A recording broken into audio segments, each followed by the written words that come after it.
Mesdames les présidentes du tribunal administratif et de la Cour d'appel d'Orléans, Monsieur le président de l'université, Monsieur le vice-président, chers collègues, chers membres du conseil de gestion. Je présente à chacun mes vœux de bonheur et de succès dans ces entreprises pour cette nouvelle année qui vous donnera la possibilité de saisir une opportunité unique, non seulement pour notre faculté, mais pour l'université d'Orléans. C'est en effet de notre avenir commun, et non seulement d'une question de localisation ou de projet immobilier, que nous allons débattre à la fois aujourd'hui et le 15 février avant de voter. Depuis un an, j'ai pu mieux mesurer la qualité de nos atouts, mais aussi la difficulté du contexte universitaire, la gravité des menaces qui pèsent sur l'avenir de notre faculté. Nos projets s'inscrivent pleinement dans ce défi, sous le signe de l'attractivité renforcée, de l'ambition collective et de la cohérence. Personne ne nous les dictera, c'est vous qui vous exprimerez et qui choisirez. Il y a 14 mois, je me suis engagé devant vous à étudier sans a priori d'abord la faisabilité, puis l'intérêt public d'une installation de notre faculté au cœur de la capitale régionale. La phase d'études techniques préparatoires ne préjuge en rien de votre décision. L'étude, achevée il y a quelques jours, conclut simplement à la faisabilité du projet. Sur son opportunité, c'est à vous de trancher. Je remercie Fouadé Dazi pour la qualité de son travail mené avec les services de la faculté, de l'université, du service commun de documentation, avec la programmiste, le rectorat et les services de la métropole. Les documents de travail que je vous présenterai en sont issus et serviront de base dès le 16 février, si vous le décidez, au lendemain de votre vote, à notre travail collectif sur ce projet. J'ai rappelé à chaque conseil de gestion et sur une vidéo disponible à tous sur le site de notre faculté depuis mars 2017 que ma position dépendrait de la valeur ajoutée apportée à nos projets innovants par une installation au contact direct de nos partenaires privilégiés ici présents. Je salue le dévouement et l'engagement de très nombreux collègues qui ont bien entamé déjà les échanges et la réflexion commune avec les professionnels du droit, de la justice, des collectivités territoriales, de la gestion et de l'économie. Désormais, la question est de savoir dans quelle mesure notre implantation sur le site Madeleine faciliterait le développement et le rayonnement de nos écoles actuelles autour du management, du droit privé, du droit public, des sciences politiques et des data. Aujourd'hui, je tiens d'abord à vous faire part de mon constat sur la situation de notre faculté, son état des lieux, les enjeux de ce déménagement, les facteurs qui le justifient. J'évoquerai nos projets et mes engagements sur les exigences techniques du dossier, les progrès que nous avons déjà obtenus et les éléments du cahier des charges que vous contribuerez à enrichir pendant les quelques années, 4 à 5 ans, de suivi du projet, si vous décidez bien sûr de le poursuivre. Tout d'abord, premier point, je ne sais pas où, j'ai un PowerPoint, mais... Premier point donc pour le plan, une faculté fragilisée dans une université menacée de rétrogradation. Quel est l'état des lieux de notre faculté ? Au sein d'une université qui commence à entrevoir un assainissement budgétaire au prix de sacrifices. Le paysage universitaire français a été totalement bouleversé depuis 15 ans, avec le processus de Bologne, dans le sens d'une mise en concurrence des établissements et des villes, et avec des fardeaux très inégaux, qui viennent fausser cette concurrence, particulièrement au sein de notre région. Les établissements de taille moyenne, dépourvus de facultés de médecine, non dotés en IDEX ou en ICIT, c'est Madeleine, simplement, elle aimera ça bien sûr, et disposant d'antennes départementales, se retrouvent lourdement pénalisés, alors qu'ils jouent un rôle vital d'aménagement du territoire et d'ascenseur social. Or, nos locaux, longtemps reconnus de grande qualité, souffrent de la faiblesse de nos investissements.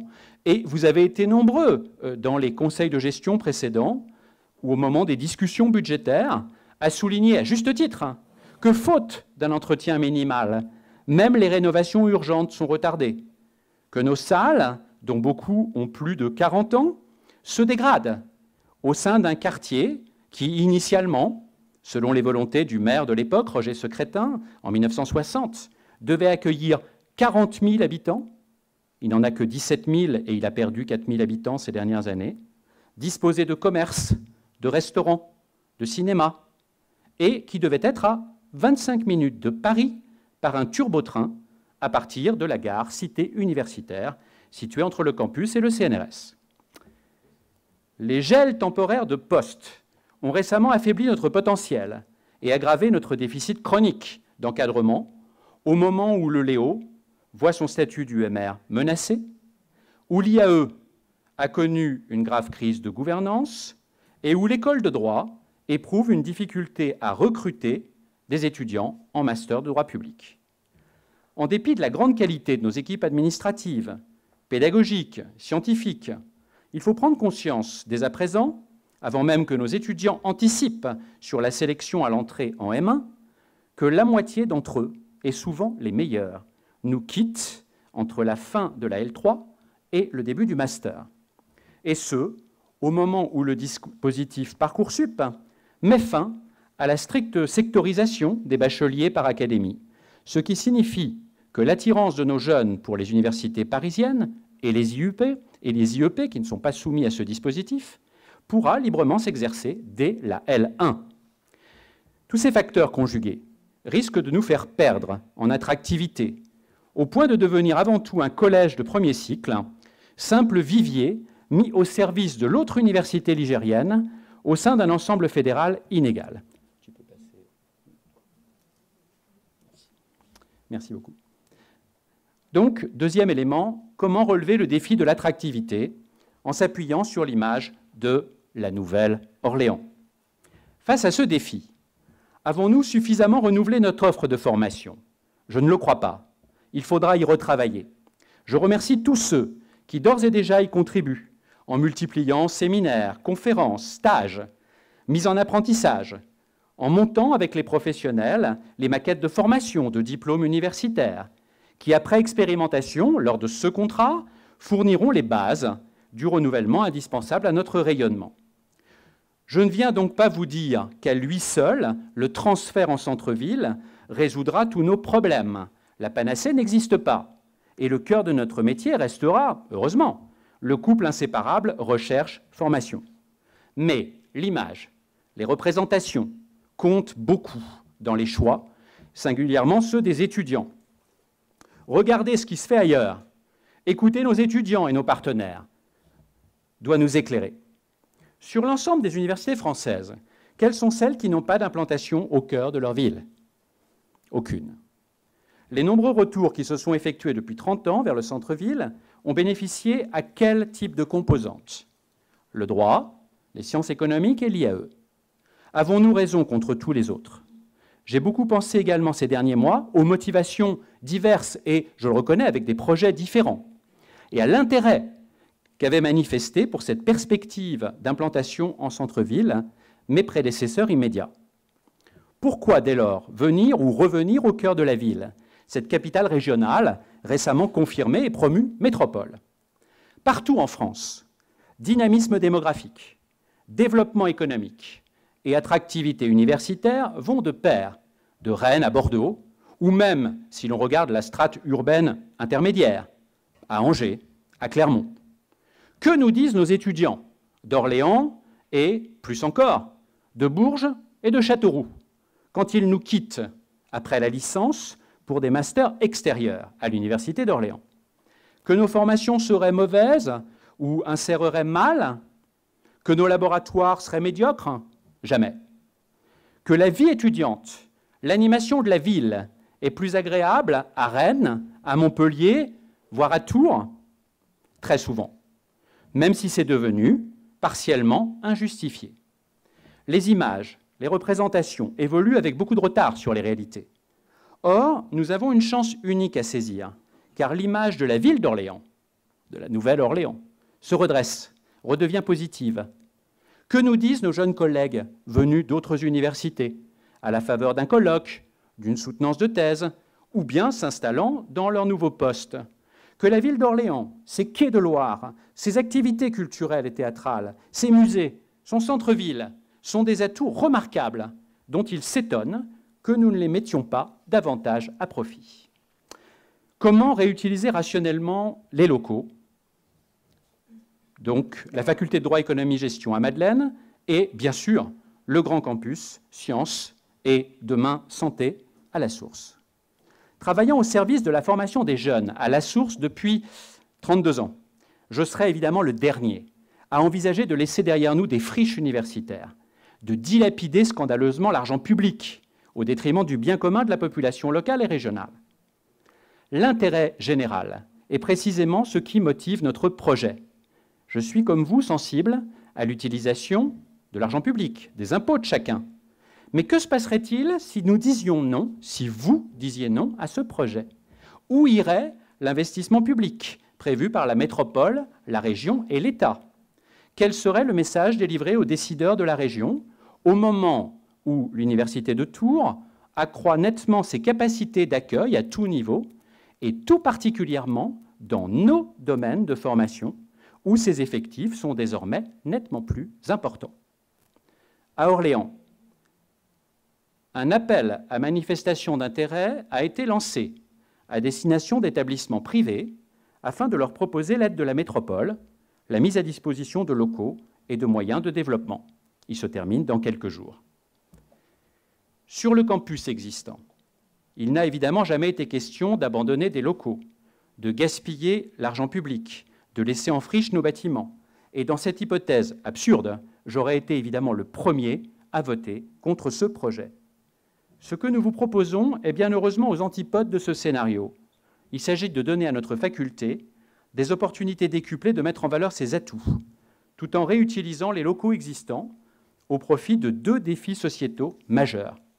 La formation des professeurs à tout niveau et tout au long de la vie, en proximité immédiate des deux facultés de sciences et techniques et de lettres, et la formation des professionnels de santé qui font tant défaut à notre bassin de vie, à notre aire urbaine et au-delà, à 5 des 6 départements de notre région. Quelles sont les deux missions sociales, si l'on écoute les habitants, à assurer prioritairement dans la région, mais aussi à la Source, dans ce quartier? L'accès pour tous à la santé et à l'éducation. Bref, l'avenir des enfants. Le développement des formations paramédicales et médicales, l'installation de l'ESPE avec des classes d'expérimentation à tout niveau dans ce quartier, constituent des réponses particulièrement adaptées.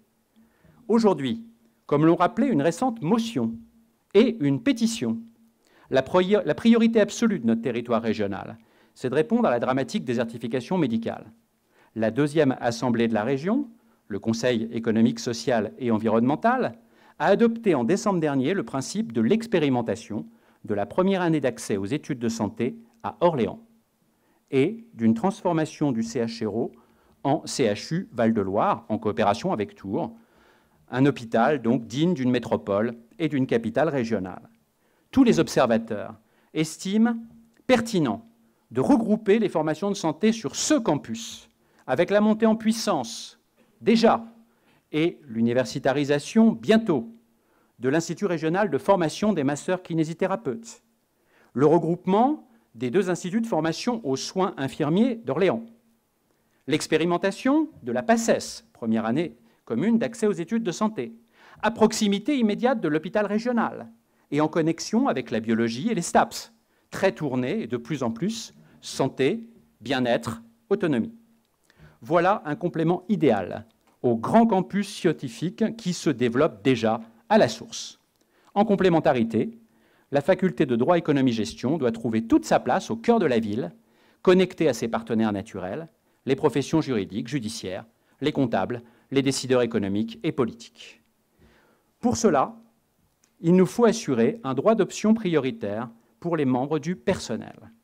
Si notre conseil de gestion répond le 15 février « oui » à la poursuite du projet de transfert en centre-ville de la faculté, je mettrai tout en œuvre pour que cela se fasse dans des conditions optimales de confort, dans la qualité du travail et de moindres désagréments du déménagement. Je sais l'attachement des personnels au site de notre campus, à sa facilité d'accès en particulier quand on est logé au sud de la Loire, à l'aisance du stationnement.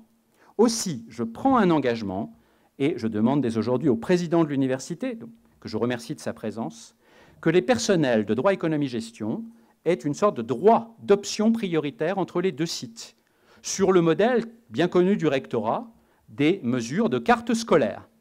Je souhaite vivement que le maximum d'entre vous choisissent de poursuivre leurs fonctions dans notre composante. Quant à ceux qui choisiraient le critère de maintien géographique sur ce campus de la source, ils devront être prioritaires pour trouver d'autres missions valorisantes dans une autre composante ou dans les services centraux. Il nous faudra également veiller à sauvegarder nos formations pluridisciplinaires attractives. Avant d'évoquer nos projets innovants, permettez-moi de vous dire mon attachement à nos formations dont la qualité scientifique, le très haut niveau d'insertion est reconnu par toutes les études. Il me tient particulièrement à cœur de les sauvegarder et j'ai à l'esprit, parmi d'autres, 2 formations de qualité que je connais particulièrement bien pour les avoir dirigées, après mon amie Corinne Leveleux, et y avoir enseigné, et y enseigner toujours. Nos coopérations réussies avec nos amis de la Faculté des Lettres, la licence droit-histoire et le master métier de l'accompagnement politique en apprentissage.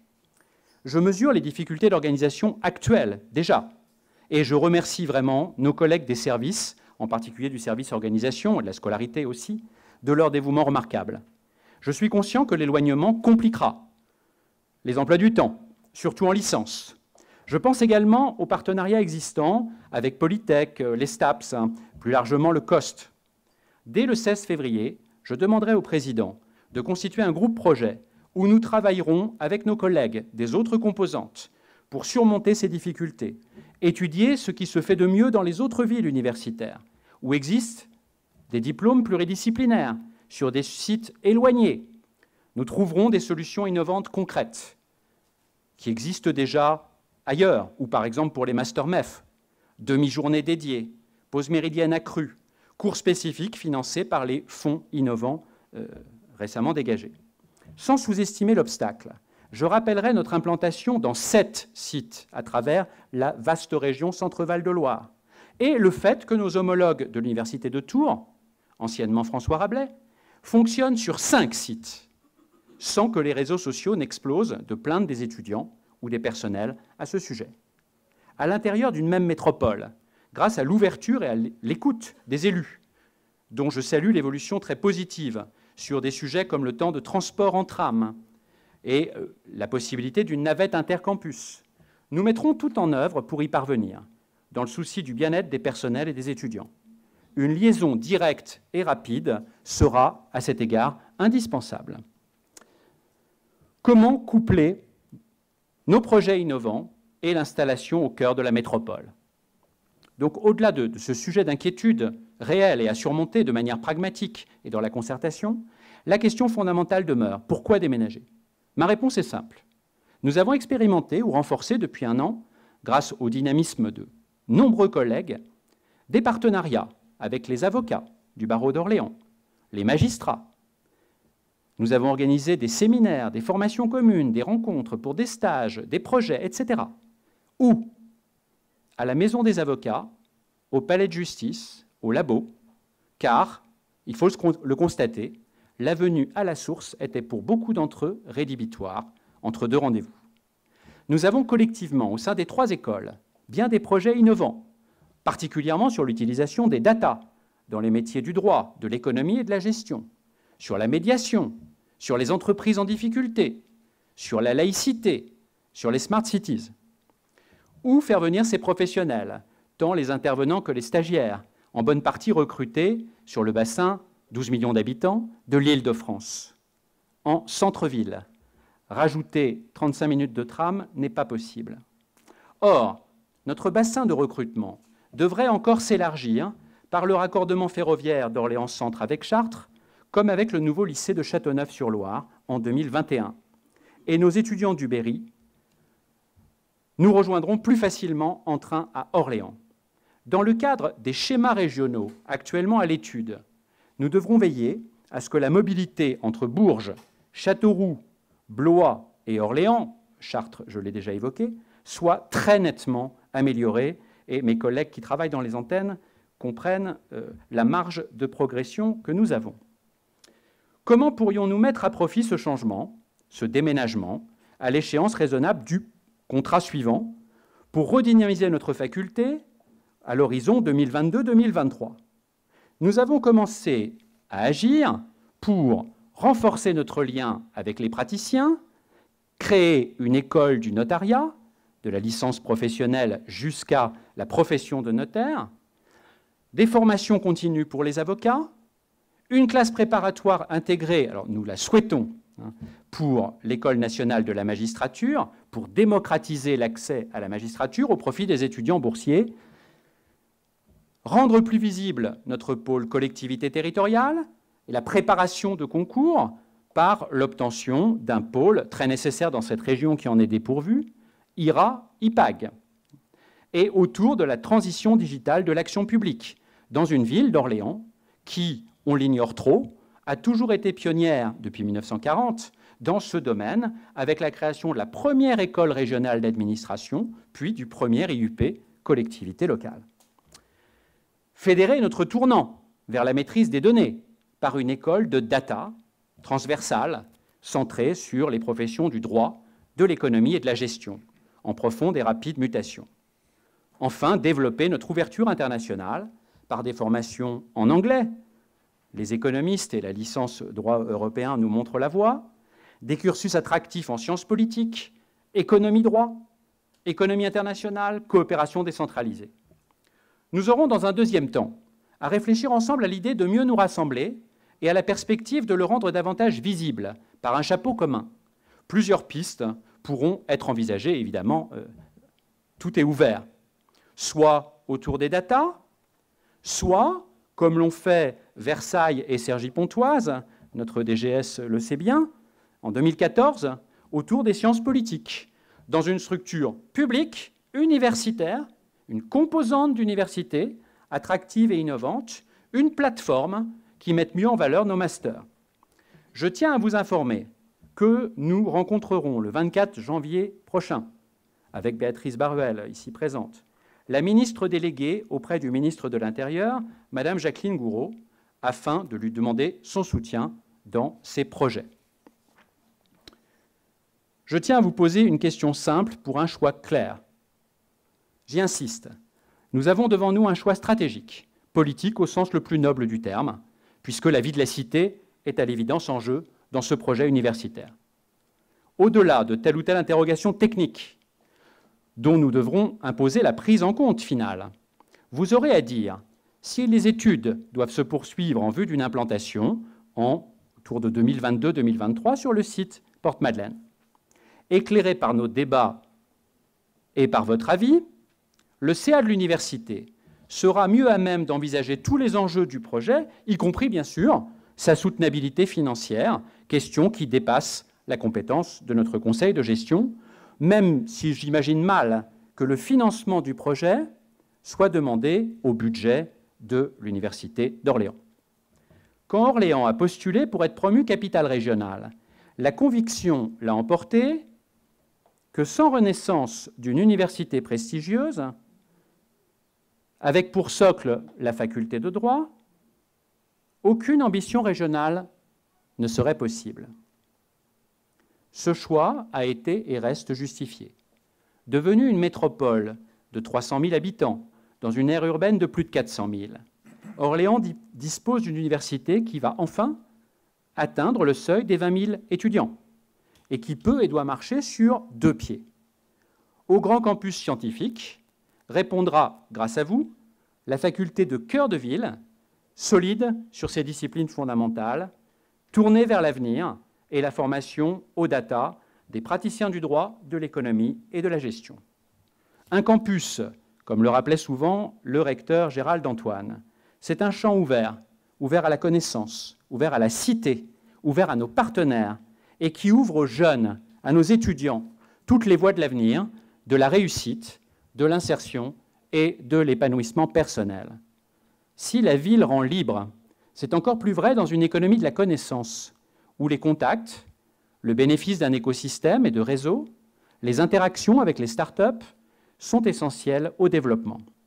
Demain, au contact de tous les acteurs et décideurs régionaux, la faculté prendra naturellement sa place centrale, au cœur de la métropole capitale régionale, et ses habitants pourront, comme ceux de toutes les métropoles françaises et européennes, pleinement s'approprier la fierté de leur université, dans une cité qui renouerait avec la vivante présence des étudiants. Le 15 février prochain, vous aurez à répondre à une question simple et claire. Êtes-vous favorable à la poursuite du projet Madeleine d'implantation au centre-ville d'Orléans de la faculté de droit, d'économie et de gestion sur le site de l'ancien hôpital? Si vous vous exprimez en ce sens, ce ne sera pas la fin d'un processus, ce ne sera pas un chèque en blanc, mais le début d'un chemin que nous tracerons ensemble, la naissance d'une entreprise collective exaltante qui nous conduira à préciser nos exigences techniques en lien avec nos impératifs pédagogiques de vie étudiante et de recherche. Nous sommes encore très loin d'un projet d'architecte qui devra prendre en compte nos directives pédagogiques, nos impératifs de scolarité, d'administration, de services techniques. Mais le but, c'est obtenir un campus de très haute qualité de vie pour tous. D'ores et déjà, l'étude technique préalable a montré la faisabilité d'implanter plus de 4000 étudiants sur le site avec un Learning Center, dont vous parlera dans quelques instants Philippe Cerisier, une cafétéria Internet, un restaurant universitaire du Crous, des trams directs et des navettes, des pistes cyclables sécurisées devront permettre une connexion rapide entre nos deux campus, en particulier pour les formations communes que j'évoquais tout à l'heure. Nous devrons demain travailler à bâtir un agenda de la vie étudiante avec les associations étudiantes et en concertation avec la métropole et le Crous pour l'accès aux pratiques sportives, à la culture, à la santé, au logement. Notre venue gagnera à se faire aussi en complémentarité avec l'hôtel Dupanloup, où nos activités de recherche, de diffusion, de valorisation, d'ouverture internationale auront vocation à s'épanouir davantage et à mieux utiliser ce superbe site qui suscite l'admiration de nos collègues internationaux, mais qui parfois n'a pas été suffisamment réfléchi. Ceci dit, personne n'interdit de l'utiliser, et pour l'avoir utilisé pour plusieurs congrès internationaux, je peux vous dire à la satisfaction de tous. Grâce au travail avec la programmiste et aux échanges avec le rectorat et la métropole, nous avons obtenu des garanties concernant la possibilité d'une opération unique, donc en une seule fois, afin d'éviter toute séparation qui entraînerait une inflation des coûts de fonctionnement. Des locaux de qualité et une extension de nos capacités d'accueil, bien sûr dans la discussion nous reviendrons sur tout cela, pour développer nos projets innovants. Alors que le projet initial, vous vous en rappelez, nous en avions parlé, ne comportait aucun parking, nous avons obtenu l'engagement d'un parking de la même jauge que les 90 places réservées actuellement ici au personnel. L'entrée était au départ prévue boulevard Jean Jaurès, côté voie de circulation, et avec des trottoirs réduits, ce qui était inadapté pour faire entrer plus de 4000 étudiants. Nous avons obtenu la réorientation du projet avec une entrée principale côté rue Porte-Madeleine, et Philippe Cerisier vous en parlera aussi, puisque cette entrée sera commune avec le Learning Center, près de l'arrêt de tram Croix-Morin, avec une large voie piétonne et des garages à vélo. Pour les équipements de travail, nous avons actuellement 6 amphithéâtres ici. Nous en aurons autant, le même nombre à Madeleine, mais avec une jauge renforcée, afin d'anticiper sur la démographie, très dynamique, en particulier dans les départements du Loiret et de l'Eure-et-Loire, par la montée en puissance de la licence éco-gestion et l'attractivité renforcée que nous souhaitons tous de nos formations en droit. Nous disposerons également de plus de salles banalisées, 35 contre 30, d'une capacité renforcée, sans compter bien sûr les salles de Learning Center, les salles de travail. Ce projet va nous doter d'un campus centré sur les équipements documentaires, de langue, d'informatique, apte à accueillir de nouvelles méthodes d'enseignement et de travail pour les étudiants, grâce à une surface utile accrue. Enfin, nous avons obtenu que le Learning Center, ou Center, comme vous voudrez, et la faculté disposent d'une entrée commune dans une cour du bâtiment ancien, tournée vers la grille d'entrée particulièrement prestigieuse de l'ancien hôpital, et la plus apte à assurer la qualité d'accueil des étudiants comme des personnels.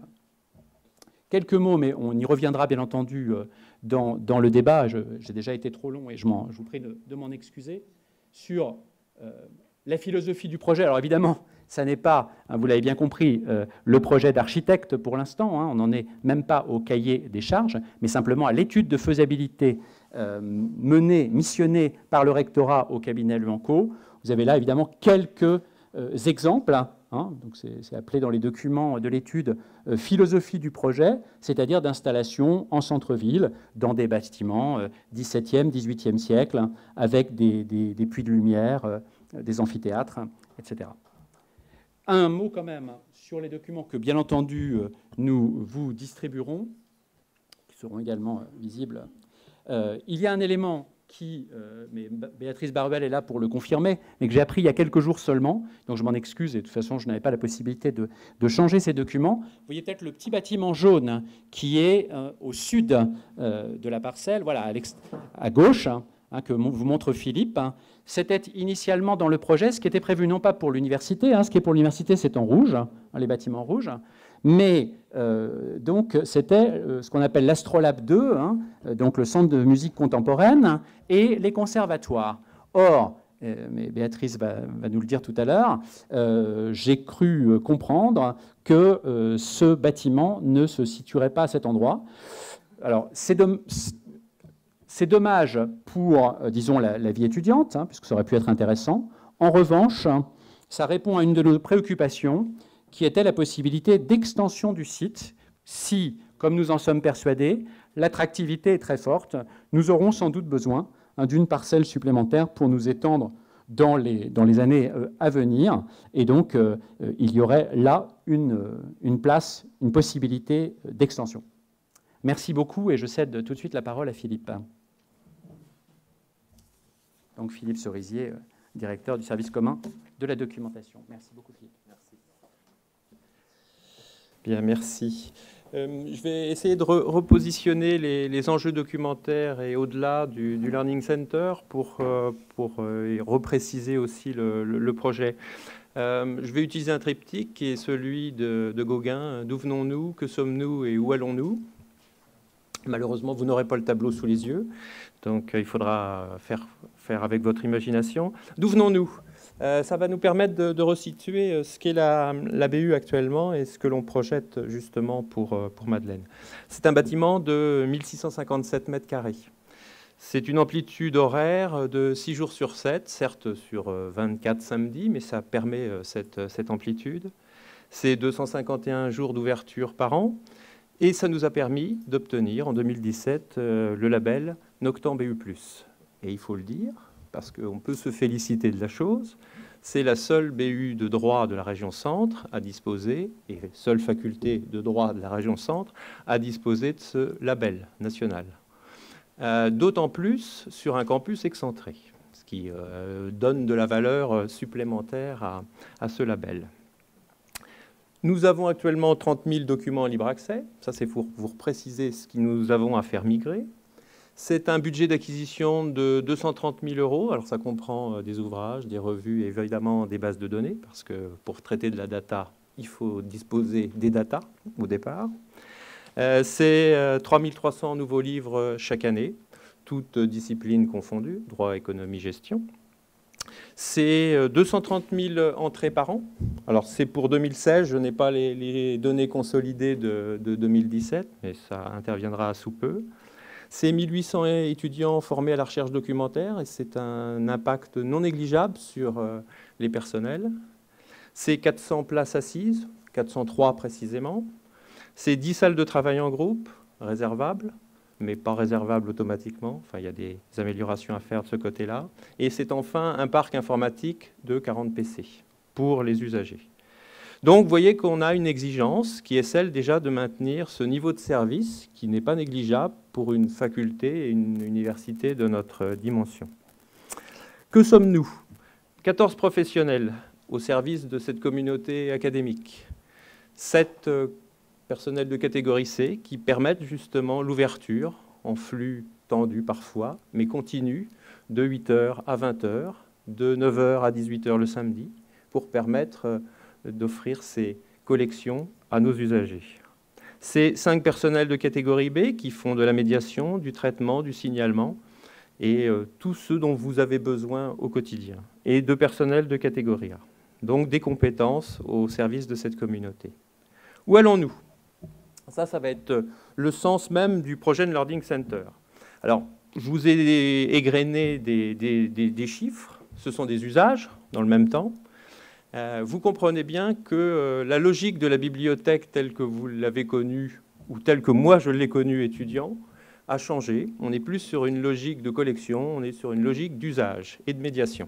Et donc, l'enjeu du projet en lui-même du Learning Center, c'est bien celui-là. C'est celui de la médiation et de l'usage. Donc, que proposer de différent, et j'ajouterais même de mieux, avec ce Learning Center? Alors évidemment, pour l'instant, c'est de la programmation, c'est ce que vous avez sous les yeux, mais vous allez voir que ça n'est pas négligeable en termes d'exigence de qualité, ce que nous avons obtenu.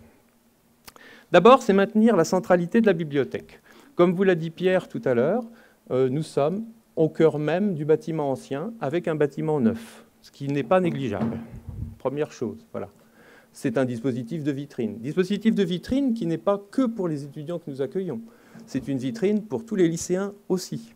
Parce que nous savons que la médiathèque d'Orléans accueille énormément d'étudiants et de lycéens et que nous serions à même, comme d'autres universités en France qui ont fait le choix du centre-ville, de disposer de ces cohortes de lycéens qui peuvent devenir de futurs étudiants de notre université. Donc ce dispositif a aussi cette vertu de vitrine. Deuxième point, la question des surfaces. C'est proposer plus pour proposer mieux. Proposer plus, c'est 2390 mètres carrés. Je vous ai dit tout à l'heure, on était à 1657. Donc vous voyez qu'il y a nettement une amélioration de la qualité des surfaces et surtout de la quantité. C'est disposé par ailleurs, en termes de surface, d'un quadrilatère. Pourquoi je dis ça? Vous connaissez la BU actuelle. La BU actuelle a beaucoup de charme. J'en ai été responsable durant de nombreuses années. Mais elle a une particularité, c'est que c'est un dispositif en étoile, avec toutes les difficultés que ce dispositif-là, pas tant en termes de contrôle, mais surtout en termes d'évolution, nous contraint. Et là, il est vrai que faire le choix d'un dispositif en quadrilatère sur 2 niveaux permet d'améliorer très, comment dirais-je, commodément l'agencement et l'évolution du lieu. C'est offrir 2 niveaux de plateau. Tout ça pour améliorer aussi l'accessibilité. Nous sommes, alors je reviendrai tout à l'heure peut-être au moment des questions, sur une allée centrale qui nous permet de distribuer très aisément, comme l'a dit Pierre aussi, par un accueil commun avec la faculté, justement les locaux du Learning Center, sans avoir besoin à passer par des emmarchements et tous ces dispositifs qui génèrent des difficultés pour tous les usagers handicapés. C'est optimiser la distribution des infrastructures et des réseaux. C'est le plan rectangulaire qui garantit cet effet-là. C'est jouer avec la trémie du bâti ancien, qui doit nous permettre de créer justement des zonages, études, collections, zones collaboratives. C'est œuvrer à l'ambiance lumineuse. Quand on souhaite couvrir une cour, et c'est le cas dans le projet que nous programmons, c'est s'offrir justement une qualité lumineuse, d'ambiance lumineuse protégée. Et c'est important aussi sous l'aspect de la collection. C'est enfin bénéficier d'une offre attractive de places assises. Je vous ai dit tout à l'heure que nous avions 400 places aujourd'hui. Le projet, par justement la surface améliorée, permettrait de passer à 628 places assises. C'est qualifier des équipements par une notion de confort et de bien-être, qui est une attente forte de nos étudiants.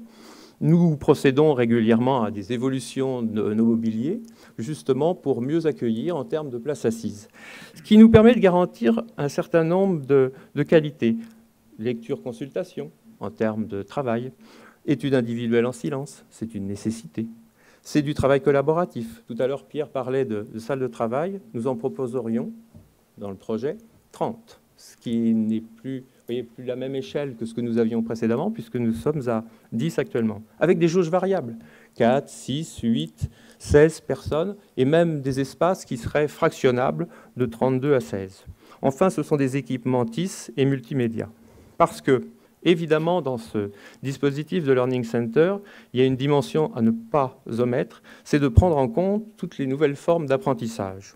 Je pense aux services pour l'enseignement et à l'accompagnement par l'ingénierie pédagogique, qui sont des éléments absolument indispensables. Et je dois dire qu'actuellement, nous avons un personnel dédié qui développe toutes ces compétences-là, évidemment immédiatement pour les mettre au service de la communauté, mais à long terme dans un projet de Learning Center.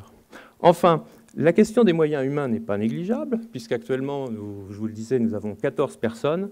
Nous projetons d'en mettre 17 dans le bâtiment pour la partie Learning Center. Je ne demande pas au président de m'octroyer 3 postes supplémentaires. Ce sont des réaffectations de supports qui sont actuellement transversaux au sein de nos bibliothèques et que nous pouvons, je ne sais pas aisément, mais en tout cas proposer en termes de projet pour les redisposer dans le cadre d'un Learning Center. Merci pour votre attention.